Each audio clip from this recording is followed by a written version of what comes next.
नमस्कार, मैं सुरेश कुमार, इतिहास व्याख्याता। आज हम मध्यकालीन भारत के इतिहास में मध्यकालीन समाज और सामाजिक वर्ग के विषय में अध्ययन करेंगे। मध्यकालीन भारतीय समाज को स्थूल रूप से 3 श्रेणियों में विभाजित किया जा सकता है।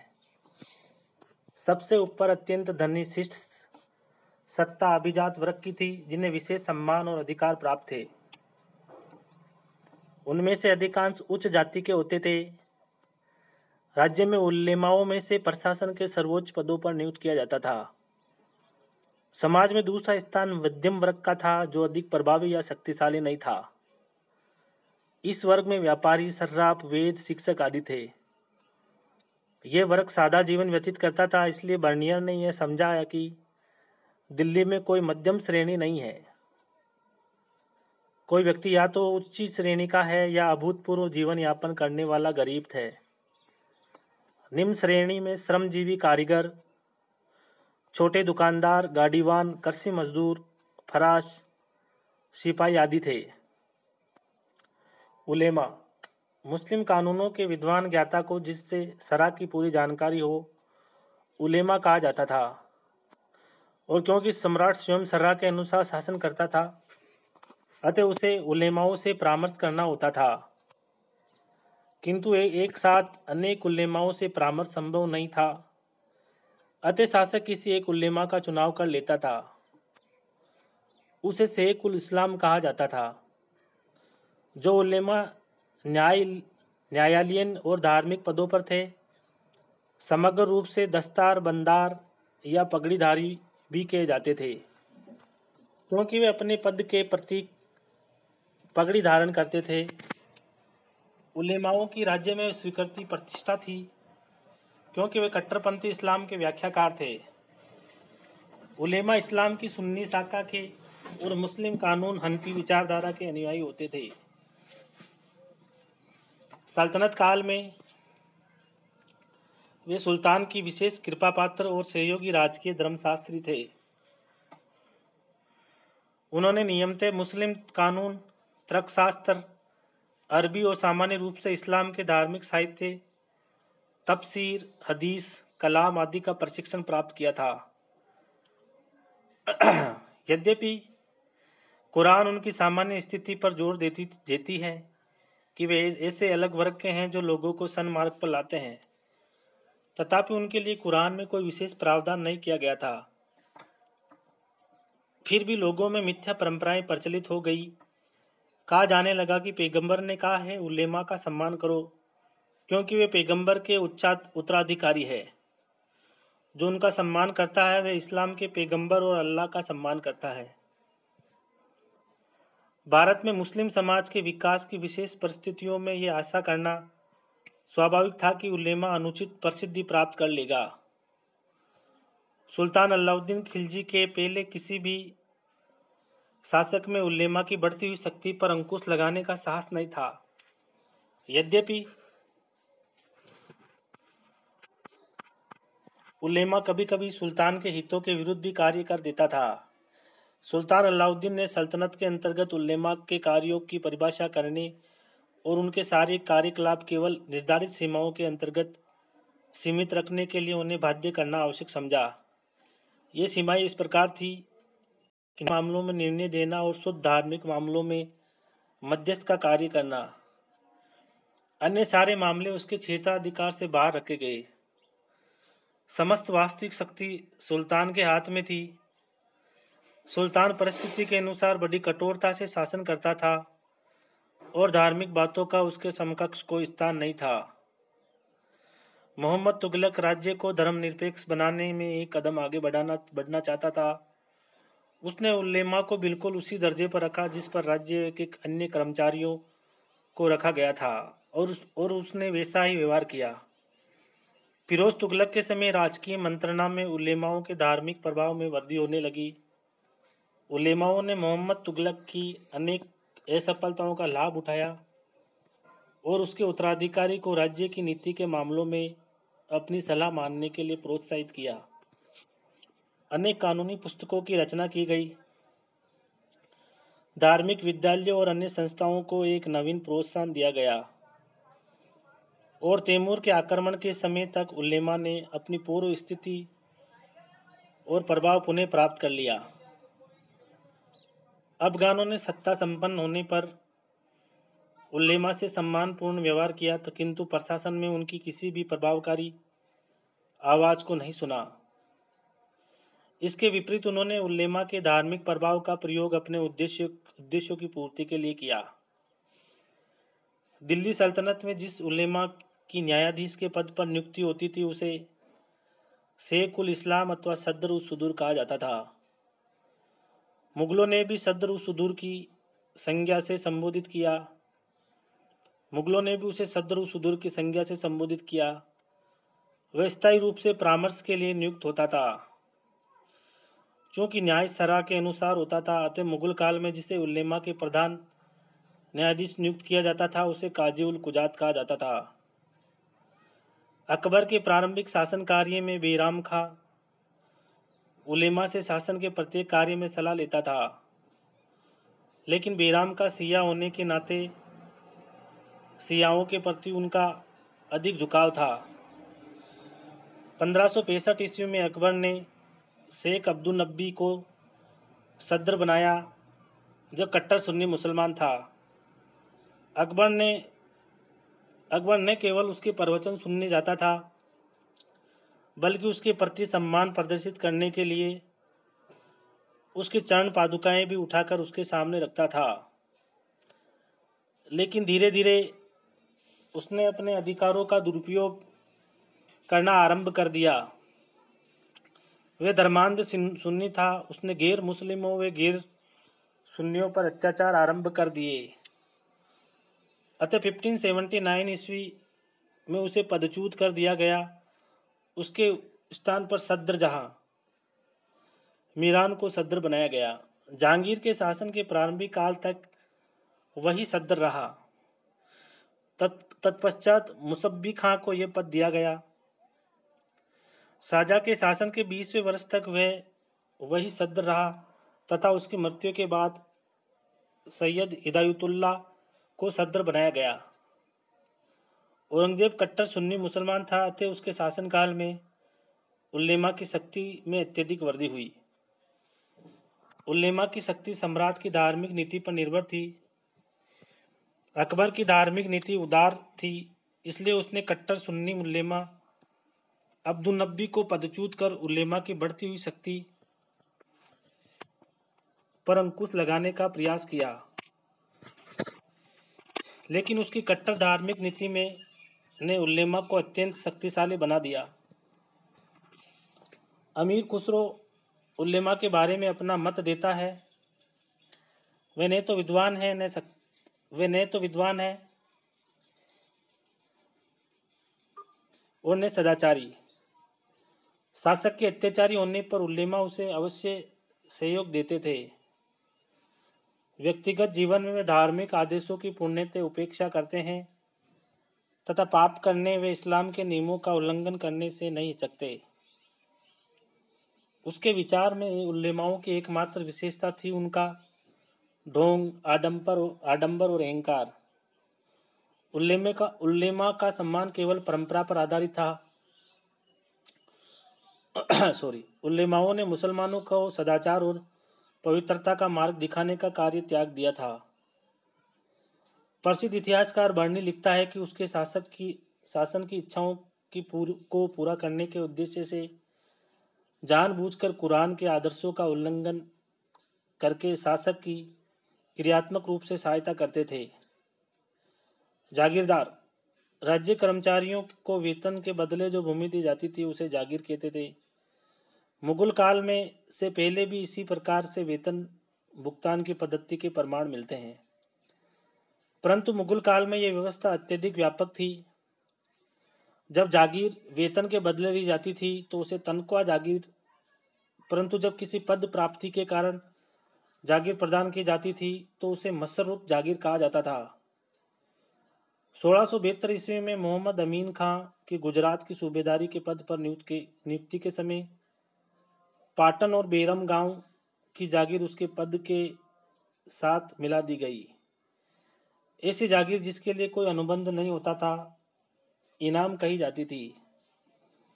जागीरदार से न तो किसी प्रकार से किसानों के अधिकारों पर आँच आती थी और न ही जमींदार किसी प्रकार से इससे प्रभावित होता था। जागीर का पट्टा मिलने पर स्वयं जागीरदार का यह उत्तरदायित्व था कि वे अपनी जागीर से राजस्व एकत्र करने का प्रबंध करे। बड़े बड़े जागीरदार प्राय इसके लिए आमिल, अमीन, कानूनगो आदि रखते थे और उन्हीं के द्वारा वे अपनी जागीर से राजस्व एकत्रित करवा लिया करते थे। लेकिन छोटे छोटे जागीरदार के लिए कठिन था और वे अपनी जागीर इजाफे पर दे दिया करते थे और इजारेदारों से एक निश्चित धनराशि से ले लिया करते थे। इसके अतिरिक्त जब जागीरदार की नियुक्ति ऐसे स्थानों पर हो जाती थी तो उनकी जागीर से दूर होता था और ऐसी स्थिति में जागीर की समुचित व्यवस्था करना संभव नहीं होता था। तब भी जागीर इजाफे पर दे दी जाती थी। जब कभी एक जागीरदार का अथवा उसकी जागीर की बदली होती थी तो पुरानी जागीर का दीवान के अधिकार में रख दिया जाता था। उस समय तक जब तक कि इसको दूसरे जागीरदार को न दे दी जाती तब तक उसे पायबाकी के रूप में रखा जाता था। इस पायबाकी में से राज्य के अधिकारियों को उस समय को जागीर दे दी जाती थी जब वे किसी विशेष काम के लिए नियुक्त किए गए हो। ऐसी जागीर को मसर्रुत जागीर के नाम से पुकारा जाता था। अकबर ने भारतीय शासकों और जमींदारों को मनसबदार नियुक्त करने की नीति अपनाई। उन्हें अपने अधिकार क्षेत्र में जमा यानी मालगुजारी के बराबर मनसब मिलता था। इसके लिए जरूरी था कि इस वर्ग के पास जितनी भूमि है उसकी आय का अनुमान लगाया जावे, क्योंकि इन क्षेत्रों के सही आंकड़े उपलब्ध नहीं थे। इसलिए केवल अनुमान के आधार पर इनको निश्चित कर दिया गया। ये जागीर वतन जागीर कही जाती थी। मनसबदार के रूप में उन्हें जागीर प्रदान की जाती थी। वे तनख्वाह जागीर के नाम से संबोधित की जाती थी। जोधपुर के महाराजा जसवंत सिंह को इसी आधार पर मारवाड़ वतन जागीर और हिसार तनख्वाह जागीर के रूप में दिया गया था। मुगल शासक इनके संबंध में पैतृक उत्तराधिकारी को मानते थे, परंतु उसके बाद भी यह उनका अधिकार था कि वे उत्तराधिकारी को चुने। 1679 ईस्वी में औरंगजेब ने जसवंत सिंह की मृत्यु होने पर जोधपुर की वतन जागीर को खालसा घोषित कर दिया, तो परंपरा के विरुद्ध होने के कारण इसका जबरदस्त विरोध हुआ। जहांगीर ने अल तमगा नामक नई जागीर व्यवस्था को लागू किया। जहांगीर ने इसे अल तमगा की संज्ञा इसलिए दी थी क्योंकि इस प्रकार की जागीर की स्वीकृति के समय फरमान पर सम्राट की मोहर लगाई जाती थी, जो सोने के पानी की हुआ करती थी। अल तमगा जागीर का उद्देश्य तथा स्वरूप जहांगीर ने स्वयं स्पष्ट किया है। जहांगीर ने लिखा है कि यह मेरी इच्छा थी कि अकबर तथा जहांगीर कालीन अनेक पदाधिकारी अपनी इच्छाओं को पूर्ण होते देख सके। मैंने बख्शियों को आदेश दिया कि यदि वे अपनी मातृभूमि की जागीर को जागीर के रूप में प्राप्त करना चाहे तो वे उसके लिए निवेदन करें, जिससे कि चंगेज के नियमों के अनुसार अलतमगा के अंतर्गत उसकी जागीर को संपत्ति में परिणत कर दिया जावे, जिससे कि वे जागीर तबादले की आशंका से मुक्त हो जावे। अलतमगा जागीर अधिक प्रचलित नहीं थी। जहांगीर की इच्छा थी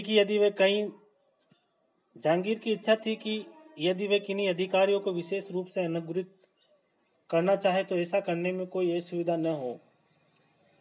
मुगल काल में अलतमगा जागीर के केवल छूट-फूट प्रमाण ही मिलते हैं। अकबर के आरंभिक वर्षों में जागीरदार स्वयं को जागीर का स्थायी स्वामी समझ बैठे थे। अतः अकबर ने उनकी शक्ति कम करने के लिए जागीरदारों की जागीर को एक ऐसे स्थान से दूसरे स्थान पर बदलने की नीति अपनाई। लेकिन जागीर के बदलने के कारण जमा की राशि में कमी या अधिकता आ जाती थी। इसलिए उसने जागीर से राजस्व वसूल करने का काम सरकारी कर्मचारियों का हाथों में सौंप दिया। इसके अतिरिक्त 1581-82 ईस्वी में पुनः नगद वेतन देने की प्रथा चलाई, परंतु इसका अत्यधिक विरोध हुआ, अतः जागीर व्यवस्था को पुनः लागू कर दिया गया। इसका लाभ यह हुआ कि अब जागीरदार सतर्क हो गए। मुगल काल में जागीरदार का अपनी जागीर पर पूर्ण अधिकार नहीं होता था। बादशाह का भी उस पर नियंत्रण रहता था। कानून गो, चौधरी तथा प्रशासन के दूसरे सहयोगी लगान संबंधी नियमों को लागू करते थे तथा फौजदार जागीर में शांति व्यवस्था का कार्य करते थे। बादशाह से जागीर की दुर्व्यवस्था के संबंध में शिकायत की जा सकती थी और ऐसी स्थिति में जागीरदार को दंडित भी किया जा सकता था। इसके अतिरिक्त जागीरदार अपनी तरक्की तथा आर्थिक अस्तित्व के लिए बादशाह पर निर्भर रहते थे। बादशाह अधिकतर अपने संबंधी या उच्च कुल के लोगों को ही जागीर देते थे, परंतु नीचे के वंश वालों को जागीर देने पर प्रतिबंध नहीं था। इसलिए जागीरदार का यह भय लगा रहता था कि यदि बादशाह ने उनके समकक्ष किसी नीचे के वंश वाले को जागीरदार बना दिया तो ये उनके लिए असम्मानजनक होगा। औरंगजेब के समय जागीर प्रथा में एक नया संकट आ गया। इस समय तक इतनी जागीरें दी गई कि राज्य में जागीर देने के लिए भूमि शेष नहीं बची थी और जागीर मिलने में इतनी देर हो जाया करती थी कि ये कहा जाने लगा कि मनसब मिलने तथा उससे संबंधित जागीर प्राप्त करने में एक नौजवान के बाल सफेद हो जाते थे। ऐसी स्थिति में जागीर का तबादला होना और भी अधिक दुखदायी था। जागीरदार ये जानते थे कि एक बार जागीर हाथ से निकल जाने पर उन्हें दूसरी जगह जागीर प्राप्त करने में सफलता मिलेगी या नहीं, अतः वे भयभीत रहते थे।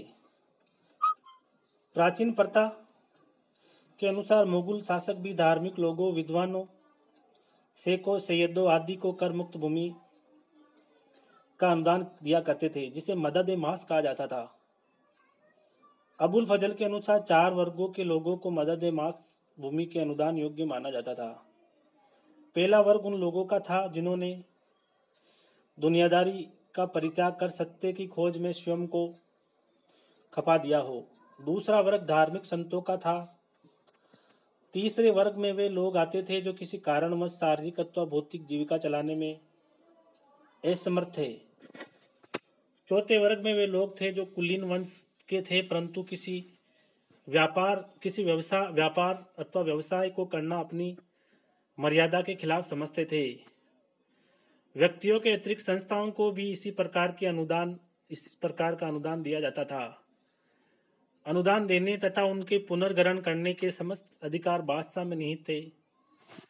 भूस्वामित्व का अधिकार वंशानुगत दिया जाता था, परंतु उत्तराधिकारियों को आवधिक सत्यापन कराना आवश्यक था। ऐसे अनुदान अधिकतर भू राजस्व अथवा अन्य करों से मुक्त रहते थे, लेकिन भूमि पर कर निर्धारण की संभावना को पूरी तरह से अस्वीकार नहीं किया जा सकता। शाहजहां ने 1648 से 49 ईस्वी में बेगम बिरलास के अनुदान पर कर लगाया था। इसी प्रकार शाहजहां के काल में ही बूसरा तथा हेबतपुर गांवों की अयम्मा भूमि पर भी कर का निर्धारण कर दिया था। मदद-ए-मास के प्राप्तकर्ताओं को यह अधिकार था कि वे किसानों को भूमि ठेके पर दे अथवा भूमि को बेच दे अथवा दान में दे दे। अकबर, जहांगीर और शाहजहां के समय में ऐसे अनुदान को बेचने या हस्तांतरण करने का अधिकार प्राप्तकर्ता को था या नहीं, निश्चित रूप से नहीं कहा जा सकता, परंतु औरंगजेब और उसके उत्तराधिकारियों के समय में यह प्रथा मौजूद थी। मदद-ए-मास की संस्था को मुगलकालीन सामाजिक व कृषि व्यवस्था में महत्वपूर्ण स्थान प्राप्त था।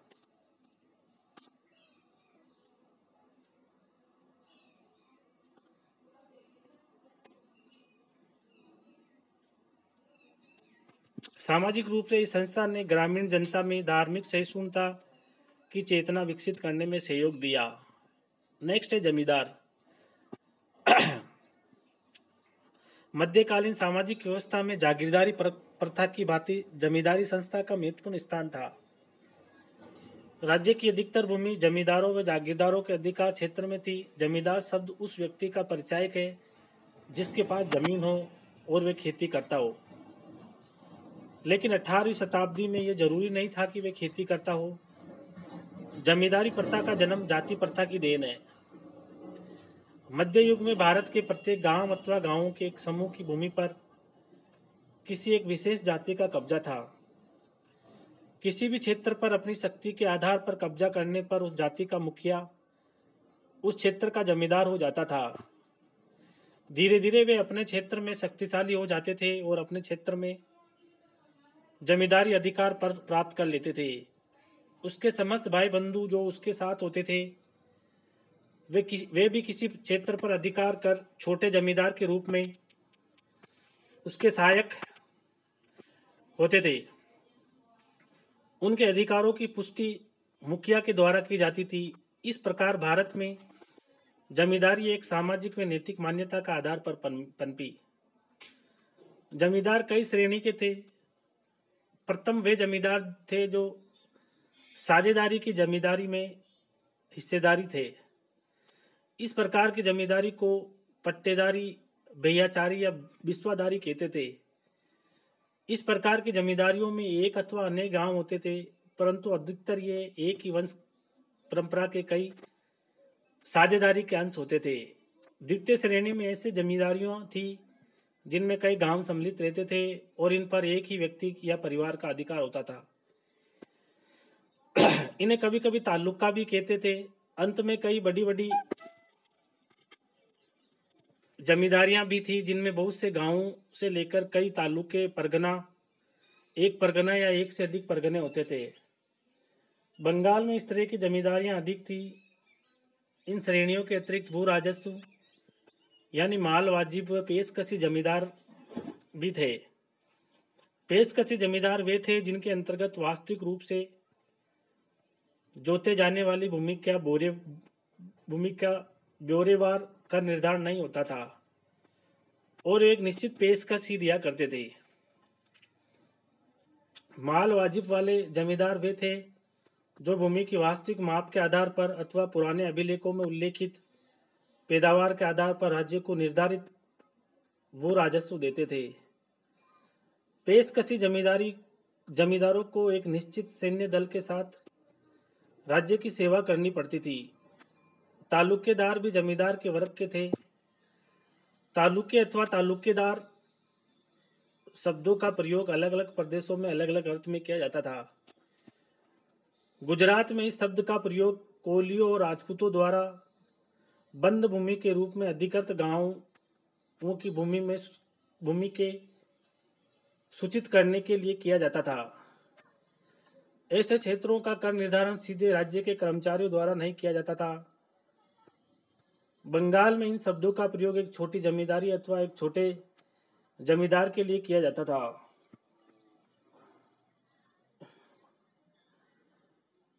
यहाँ पर भू राजस्व उगाने वाले कृषकों को भी तालुकेदार के समान ही समझा जाता था। ऐसे तालुकेदार के पास कोई स्थायी और विशेष अधिकार नहीं होते थे। मध्य प्रांत में छोटे जिलों को तालुके से छोटे तालुका कहा जाता था। जमींदार सम्राट के द्वारा नियुक्त किया जाता था और सम्राट के द्वारा ही उसे बेदखल किया जा सकता था। कभी कभी एक जागीरदार को अपने ही क्षेत्र का जमींदार नियुक्त कर दिया जाता था, परंतु ऐसी स्थिति में वे प्रदेश उसकी वतन जागीर नहीं हो सकता था। जागीर अंतरणीय रहती थी, जबकि जमींदार स्थायी पैतृक संपत्ति होती थी। यानी कि जो जागीर होता था उसका ट्रांसफर नहीं होता था, जबकि जमींदार स्थायी पैतृक संपत्ति थी। जमींदार को अपने जमींदारी बेचने का अधिकार था। यदि वे किसी अपराध में दोषी पाया जाता था तो सम्राट उससे जमींदारी छीन सकता था। जमींदारों को किसानों पर केवल वही अधिकार प्राप्त थे जो उनको राज्य के द्वारा जमींदारी देते समय दिए गए हो। मुगल काल में भू राजस्व देने वाले जमींदारों की संख्या अधिक थी, क्योंकि भू राजस्व प्रशासन में उन्हें अपरिहार्य माना जाता था। जमींदारों की भूमिका दोहरी होती थी।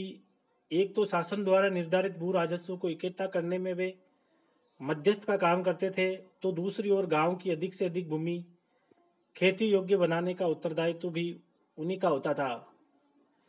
इन दोनों सेवाओं के बदले राज्य से उन्हें कुछ लाभ भी प्राप्त होता था, जिसे नानकार कहते थे। जमींदार अपने क्षेत्र के किसानों से अनेक प्रकार के कर वसूल करते थे, जैसे दस्तर शुमारी यानी पगड़ियों का गिनना, विवाह में मृत्यु कर, गृह कर आदि। इससे उनकी आय तथा शक्ति में वृद्धि होती थी, लेकिन सरकार को दिए जाने वाला कर उतना ही बना रहता था। जमींदार कुछ वर्गों के लोगों से बेगार भी लेते थे। चमार, थोरी आदि को जमींदार के लिए पथ प्रदर्शन में बोझा ढोने का काम करना पड़ता था। जमींदार की जाति के लोगों के लिए भी थी, जो उधर से गुजरे उनके लिए भी इनसे बेगार ली जाती थी। जमींदार को देखना होता था कि उसकी जमींदारी के अंदर समस्त कृषि योग्य भूमि पर खेती की जा रही है। वे किसानों से बलपूर्वक खेती कराने की स्थिति में होता था।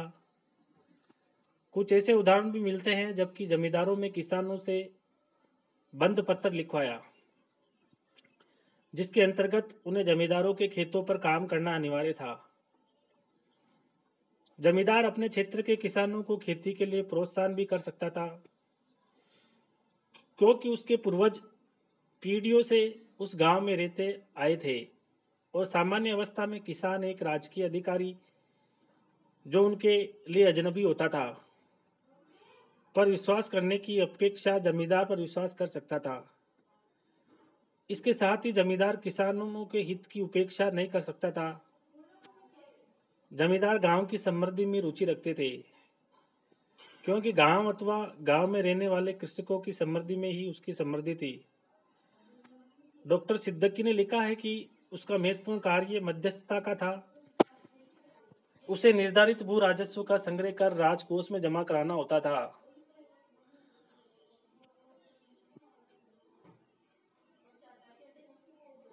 इस प्रकार का राजस्व निर्धारण करना बहुत ही व्यवहार कौशल और साधन संपन्नता की अपेक्षा रखता था, जो कृषकों के लिए न्यायोचित, राज्य के लिए अनुकूल और स्वयं जमींदार को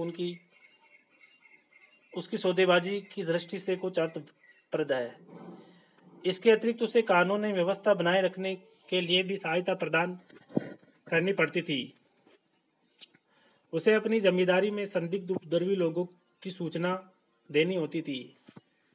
उसे सैनिक सेवा के लिए भी बुलाया जा सकता था। अबुल फजल के अनुसार मुगल साम्राज्य में जमींदारों की सेना लगभग 44 लाख थी। चूंकि जमींदारों के अधिकार में जाति की भूमिका प्रमुख थी, इससे अनुमान लगाया जा सकता है कि जमींदार अपनी ही जाति से सेना में विश्वसनीय सैनिकों का चुनाव करता होगा। 17वीं शताब्दी में इस प्रकार की जमींदारों की सेना के लिए उलूस शब्द का प्रयोग किया गया था जैसे कछवा, राठौड़, गोड़, बलूच का उलूस। ऐशांत क्षेत्र के जमींदारों के लिए उलूस सेना का रखना जरूरी था। नेक्स्ट है कृषक वर्ग। जमींदार वर्ग पड़ा, अब कृषक वर्ग। भारत एक कृषि प्रधान देश है। भारत की अधिकांश जनता गांवों में रहती है, जिनका मुख्य व्यवसाय खेती करना है। मध्य युग का किसान अपना और अपने परिवार का जीवन निर्वाह करने के लिए खेती करता था।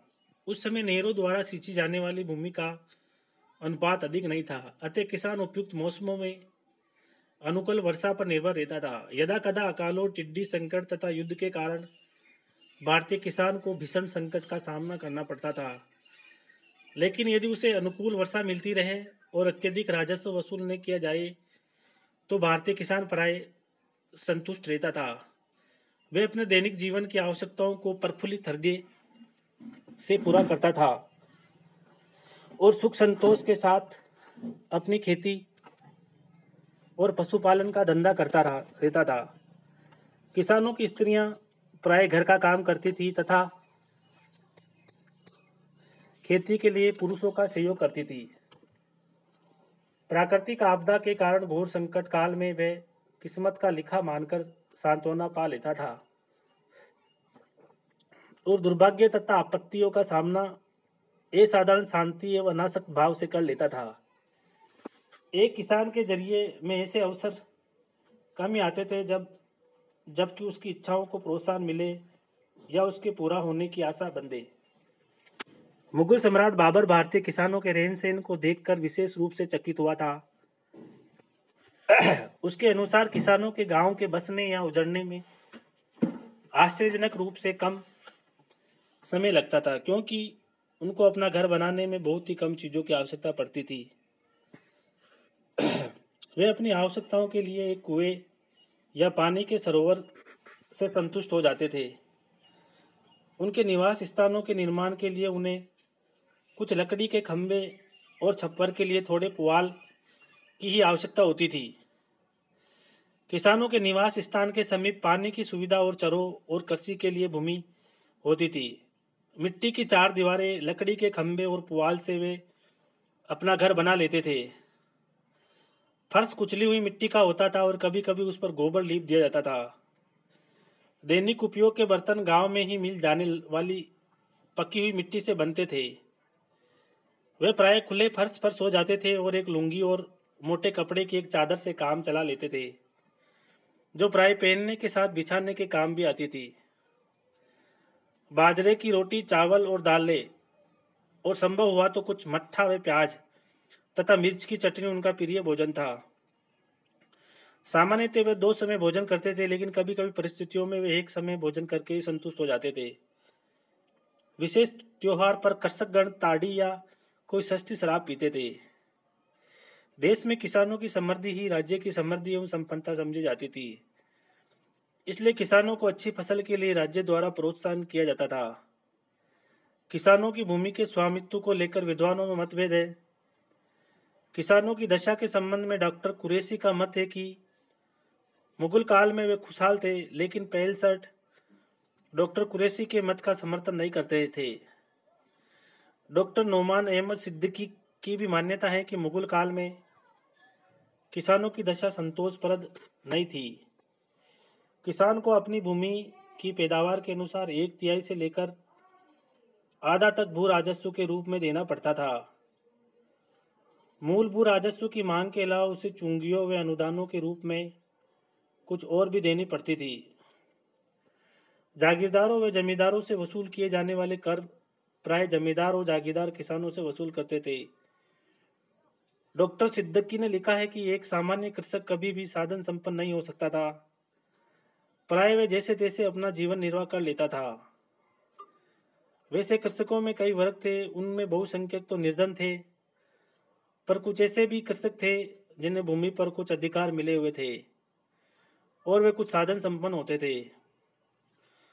उपर्युक्त विवरण से यही निष्कर्ष निकाला जा सकता है कि मुगल काल में किसानों की दशा ठीक नहीं थी।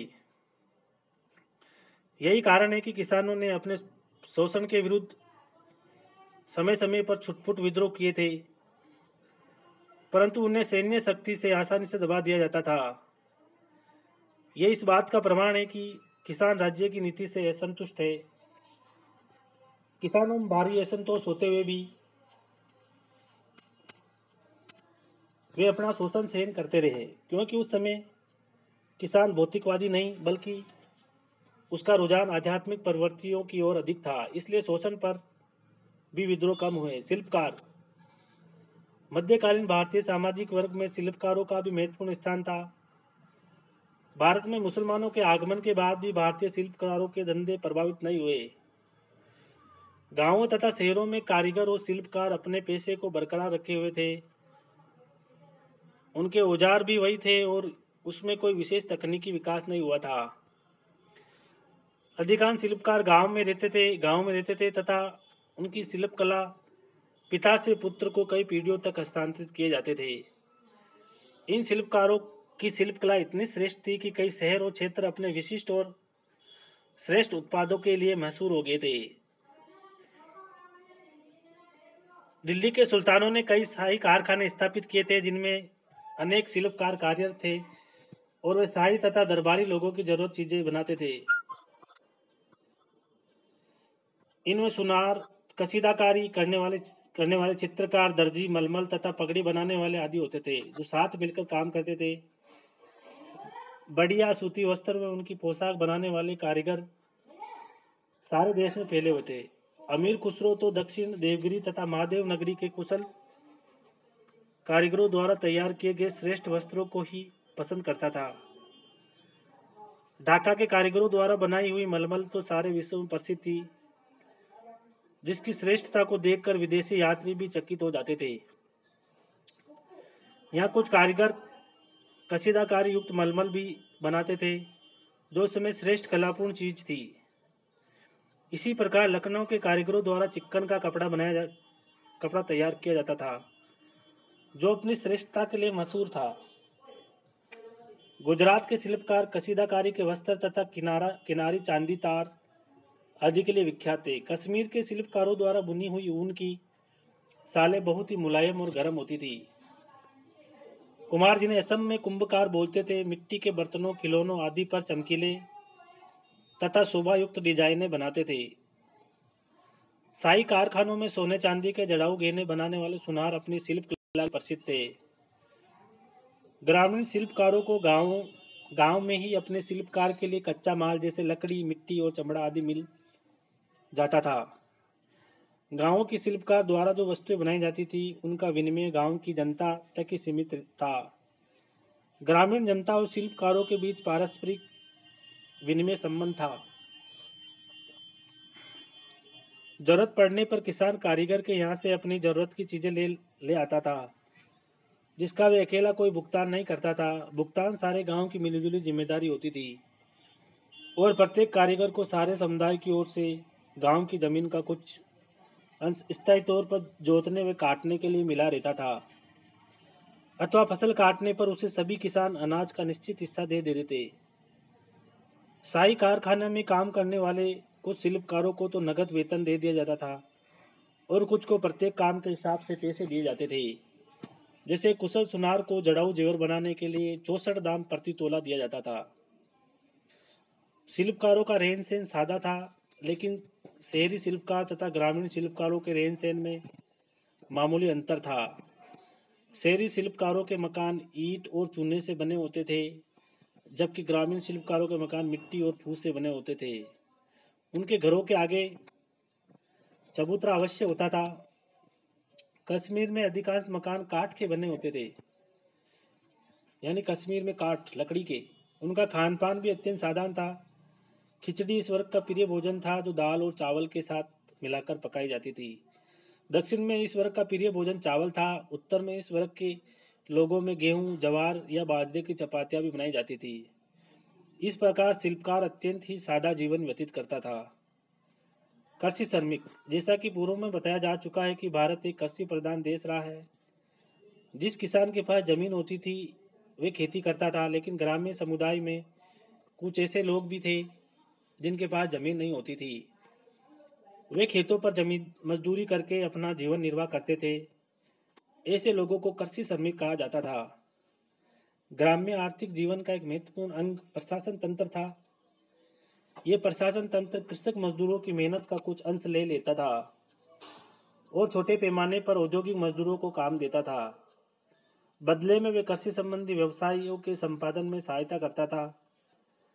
जिस समय खेतों पर काम नहीं होता था, तब वे देश के एक भाग से दूसरे भाग में माल के यातायात की कुछ सुविधाएं देता था। कृषकों के समान ही कृषि श्रमिकों की दशा भी शोचनीय थी, परंतु इतनी भी शोचनीय नहीं थी कि जैसा कि यूरोपीय विद्वानों ने लिखा है, उस युग में भौतिक सुख सुविधाओं का कोई स्थिर मानक नहीं रहा। इतिहासकार असरत मोहद्दे के अनुसार एक साधारण परिवार का, जिसमें एक पुरुष, उसकी स्त्री, एक दास और एक या दो बच्चे होते थे, 5% प्रतिमाह पर सुगमता से निर्वाह हो जाता था। वैसे कृषक श्रमिकों को मजदूरी बहुत ही कम मिलती थी। किसानों से जो फसल के समय अनाज मिलता था, उस अनाज को नगद मुद्रा में मूल्य में परिवर्तित करना कठिन था। दिन भर श्रम के बदले में यदि उसे दोनों समय भरपेट भोजन मिल जाता तो वे भाग्यशाली समझा जाता था। अधिकांश कृषक श्रमिक भूखमरी की दशा में रहते थे। चूंकि वे लगभग नग्न रहते थे, अतः उनके वस्त्रों की चर्चा करना निरर्थक है। उनके परिवार की सामग्री 2 चारपाइयों और कुछ एक भोजन पकाने के बर्तनों तक सीमित थी। वस्तुतः अमीरों की अपेक्षा उनकी स्थिति अत्यंत शोचनीय थी। इस प्रकार हमने मध्यकालीन जो समाज है, उलेमा वर्ग है, उसके विषय में विस्तार से अध्ययन किया, जिसमें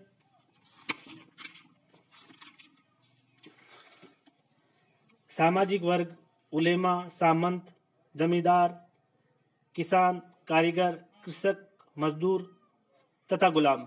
अब नेक्स्ट अध्याय में हम महिलाओं अर्थात स्त्रियों की दशा के विषय में अध्ययन करेंगे। धन्यवाद।